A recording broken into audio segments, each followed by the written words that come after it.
Welcome to Inside Pride, where we take a peek into the San Francisco LGBTQ Pride Celebration Committee's mission to educate the world, commemorate our heritage, celebrate our culture, and liberate our people. If you've ever been to our board meeting, it literally goes like that. We all throw up our hands. It's definitely a sight to see.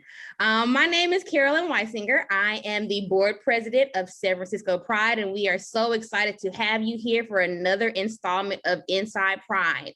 And Pride means to me, especially this time of year, it really means bringing together the community. Our community is so vast, with so many different people of all types, genders, race, ethnicity, culture, and really Pride is about bringing all of those folks together to celebrate our one united community. So I'm excited to be with my board members and my staff and my community members and do this amazing work.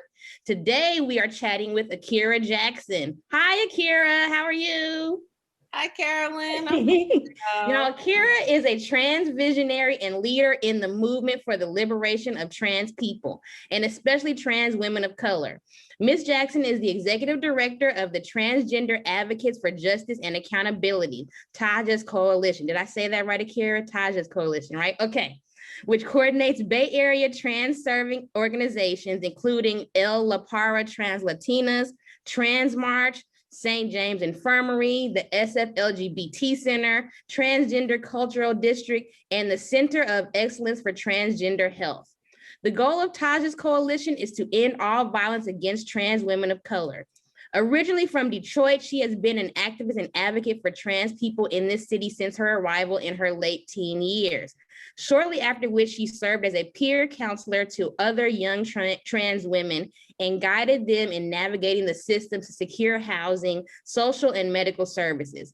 She is currently project coordinator of 2 National Institutes of Health-funded intervention studies for trans women living with HIV. So, Akira, can you share a bit about yourself, the work you do, and what Pride means to you? Well, you just said my bio. So, I mean, what else can I possibly say? I guess to kind of add on a little bit more to that, at the core of what inspires me and what motivates me to continue to keep staying in the game is, creating access for more people to come on. It's a pipeline, it's a warm handoff. We're mobilizing people in this generation, just like the generation that came before me. So, we're trying to just make sure that we continue to keep doing that and that it's more of an upward motion. So that's at the essence of my being, seriously. And let's see, SF Pride to me, just with all of, with these, I think we're 51, 52 years. How long? This is 51. 51 years. Mm-hmm. We have 51 years of Pride. And just understand the history on what led up to it, especially around this with a lot of Black-led and Black-led initiatives and, things that came along with the separatism in the past and just how people just moved away or just had, they just branched off and started other initiatives that, got us up into this point where we do have a trans-led, a trans-serving 501c3 nonprofit corporation in San Francisco Bay Area. That's having pride in those things. That is literally what I believe. And that's kind of my mantra this year. We are present, we have dignity, we have things that we are happy for in all this work that's been done, for decades. So that's it. That's amazing. Well, tell us more then about the origin of Tajs Coalition and what role it plays with respect to Trans March, St. James Infirmary, and other organizations you work with. Okay, so you're asking about how the coalition is structured and just some background information. Sure, yeah. How did it start and how's it structured? There you go. Okay, cool. So Tasha Gabriela de Jesus was a sister. Back when I got here in 2008, and that's when I really started the work in trans advocacy. And Tasha was a sister. She was a participant that moved through everything, organizations that were trans-led, organizations that was trans-serving, organizations that probably didn't have history of even serving us or even staff members. And she went into those spaces trying to access services. And, in 2015, she was brutally murdered in San Francisco's Bayview area. And just, the elders, it was like 12 elders, they just got tired. They was like, we can't keep letting this happen, and they staged a die-in at the city hall, which was symbolic of like the murders that have happened around the world that, for people, I don't know, the way I kind of interpret it is that like to have like this, this demonstration about death in front of like authority is sort of, it kind of like plays in on the silence silence is violence. And, fortunately, the SFHRC heard the call. They, piloted a project for Tajs. That was like a 2-year project. And what we started doing is just, it was just leadership. It was just our leadership. It was ran by us. And we were answering these different calls from the community. And, at the crux of it, like we honestly was hoping that this project would just bring awareness as more like an anti-violence focus, like creating media campaigns and doing like trainings. But what happens is that we start finding like, oh my God, it's so many things that's underneath this iceberg. Like it's literally like layers upon layers upon layers.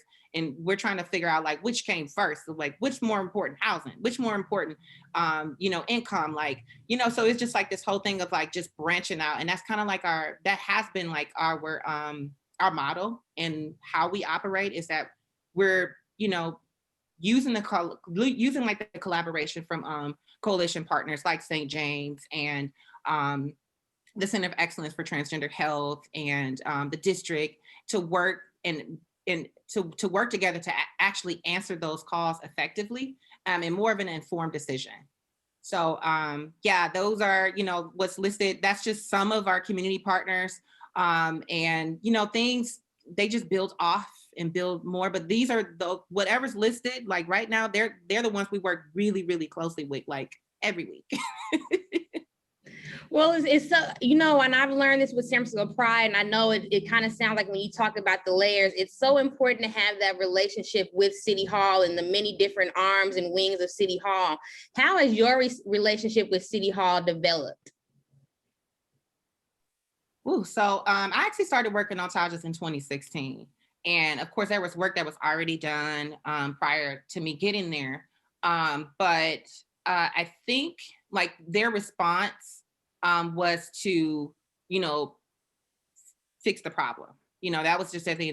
Their response was to fix the problem. I think I really feel as though like they understand that programs that are supposed to serve us should be led by us.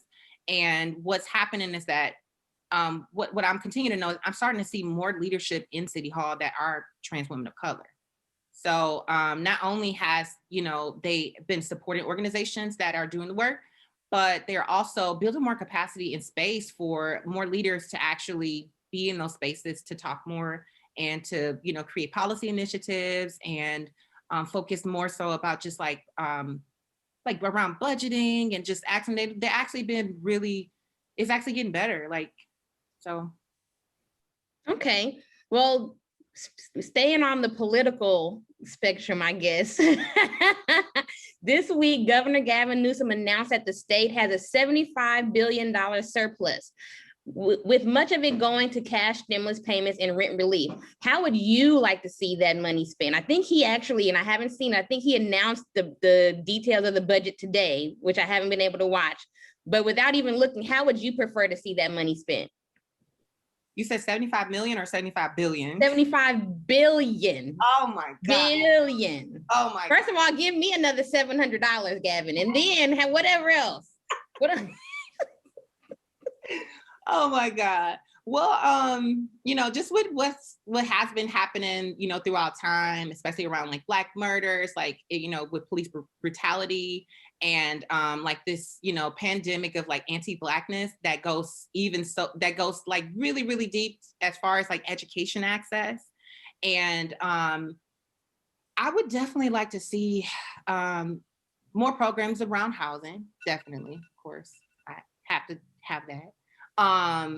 Because I mean, it's so crucial. That's how we could, have that foundation to actually get rest and to eat and to feel and to protect ourselves from what's out there that hasn't been faced with the advocates. Let me see. Definitely, we need more economic, like workforce development. Like there needs to be more businesses that build society. I can't say what my beliefs are in terms of like political beliefs, but we definitely do need to focus more so on like building more structures, not physical structure, but just like more. We need more community working in their own communities to where they don't have to like commute all the way out like 2 hours. Like I've talked to some people who just like they live so far away from San Francisco, and I'm like, how are you enjoying your life? You got kids, you got to go so far out just to make this money, and you spending like hours in traffic. So I definitely would want to see like there's more like building of workforce development, like in especially urban and even the suburban areas too, that where a lot of Black people actually kind of made an exodus out of San Francisco, because it was very unaffordable, and there's not a lot of things for families and stuff. Like we need I have friends that have, I have one friend him and his wife, they got married. They have now 2 kids. He works for AC Transit here in the Bay Area, but they live in Stockton. And he commutes. I thought he was one of those people who came and would work during the week and leave during the weekend. No, he commutes 2 hours each way every day, and you get to places like that. No shade to Mayor Michael Tubbs, but sometimes they don't have a lot of stuff for our folks out there. So I definitely feel that. Well, what do you think if the worst of the pandemic is now behind us? The CDC claim we don't have to wear masks. I'm still wearing my mask. I don't care. And and it seems, what do the people of Tajs Coalition say is their number one concern post-COVID? And let me re-say that because I got so off on my own laugh and I messed up the question. If the worst of the pandemic is behind us, as it seems, what do the people who Tajs Coalition serves say is their number one concern post-COVID? Getting back to work. That is just a thing that has emerged. Like we're tired of being at home. Like we want to get back to work. We definitely need skills. Like this whole, initiative that we're pushing around like digital literacy for trans women. And yeah, we need more. We want to be a part of this workforce, and we don't want to be, definitely undervalued, underpaid. And there needs to be hope that we can develop in advance, because, that's daunting to just sit in the same space and in a work environment and at home. Like it's just stagnant. And how do you get motivation to actually continue? And I'm going to throw in a question that was not in our script, and I'm going to ask your opinion on this, because we talk a lot about people, donating. I said in an interview the other day, whatever community you're invested in, Black community, Black trans community, make sure you are donating to these organizations so they can support our community members. But one thing I continue to hear you talk about is the importance of skill building and workforce.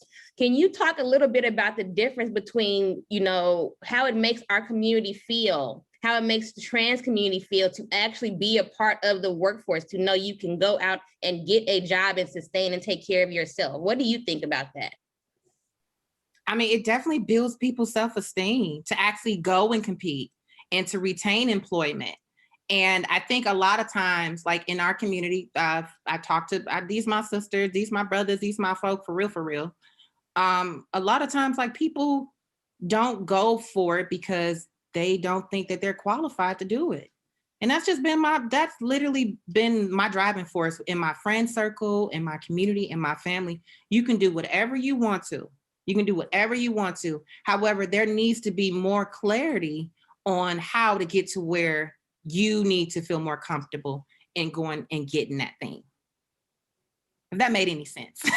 That made perfect sense. And that's what you know, how you ask somebody a question and you kind of know what you think they're going to say. So I'm glad to hear you say it. That means we're on the same page. We are here. So much of the news around trans people in America, and particularly trans women of color, is about the epidemic of murders, with at least 23 so far this year.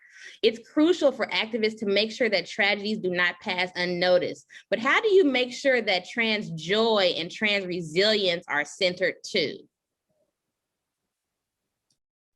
God, these are some really good questions.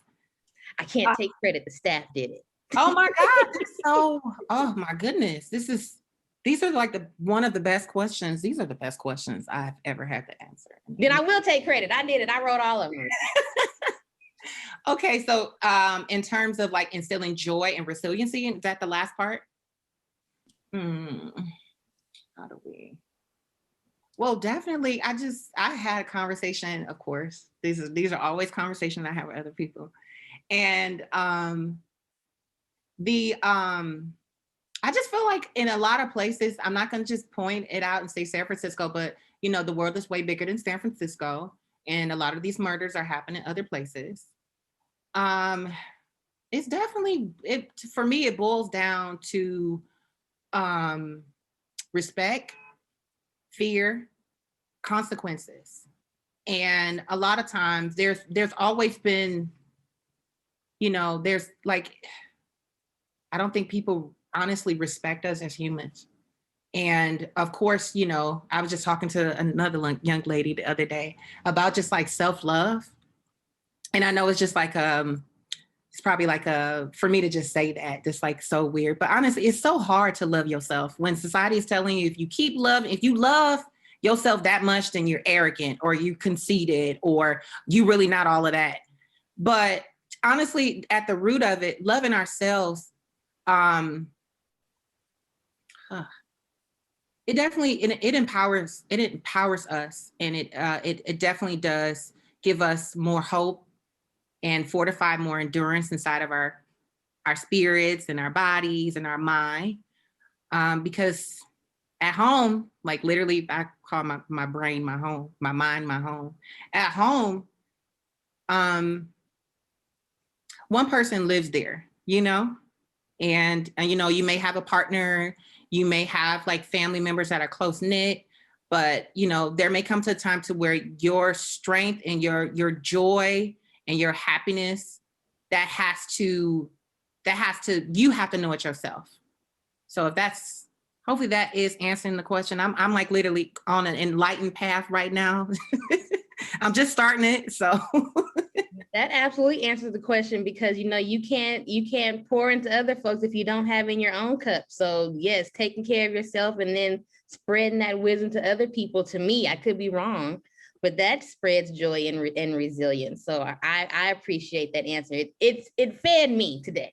And I will say that, Akira, you have been one of my favorite people to interview, and people who are watching. You know how you see somebody in community, we clearly follow each other on social media, but we have never had conversations. So now, Akira, I love Akira. Everybody that's seeing this in this video that's watching from the Facebook page, I love Akira Jackson now. And I would just like to hear, you know, what do you have going on right now that you would like the people to know about? And also, where can they find you so they can follow you like me in the social media interwebs? It's a lot of stuff. I wear so many hats. So I wear a lot of hats too. It's okay. Right. I don't know. Okay, so there's a couple projects that I actually can't talk about right now. So what we're doing, what we're doing in the community is doing qualitative assessment for trans women of color who are, like, we're basically trying to measure more of like the impact of COVID and how those, you know, byproducts have either inspired people or made things harder for folk, and develop strategies around like building campaigns to help, you know, drive more, I like those things around like digital literacy and employment to get people more skills and just make it more community informed versus one person deciding, oh, I think this is what Black transgender women need, or this is what Black folk need, or brown people, you know. It's just, we want more of an informed process from community. So yeah, so that's one thing that we're working on. We've partnered with the University of Michigan, and our project is Institutional Review Board exempt. So it has an IRB. So it's actually, real research. Like I like to tell people, it's real research. And another thing, we definitely have our Tajs housing program, and we have several contracts with like certain types of districts that want to see more diversity in those communities. And let's see, the digital literacy project. So Beyond Tomorrow, we have a 3-pronged program. So it's like 3-pronged like workshop. First is housing. We talk about like sustainable living and just like access to like government programs, or just getting people just more in the mindset of like ownership. And to also lay out like the lines around like, what they individually could do to get into those spaces to where they actually are thinking about owning things. And the other one is called financial literacy. So we talk about like, just the basics around like budget planning and, measuring like expenses, and just like giving them recommendations on, things that they could use to make their life not as cumbersome and living in like debt and a cycle of debt. And then the last part is the digital literacy. So that is like our, that is sort of like our way of integrating, skills around just like living online and key computing core applications and things that we can use in our day-to-day life. But also it's like the excuse of saying like these skills you could use in work.